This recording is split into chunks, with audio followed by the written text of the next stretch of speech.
कौची कौची मांगो ही बन के पुजरिया।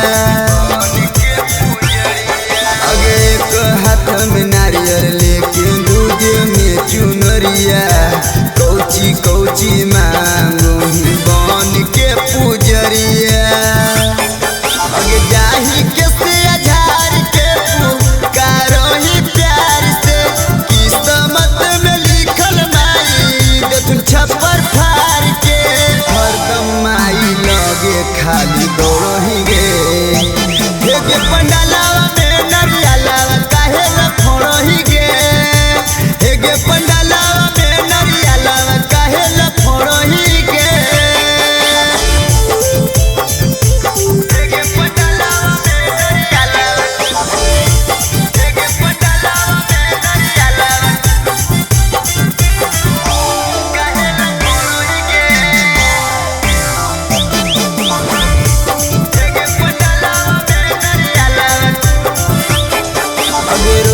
रोज चढ़ाओ ही हंसी हंसी फल गे। दुर्गा माई कर तुम तोर समस्या के हल गे। अगे रोज रोज चढ़ाओ ही हंसी हंसी फल गे। दुर्गा माई कर दे तुम समस्या के हल गे।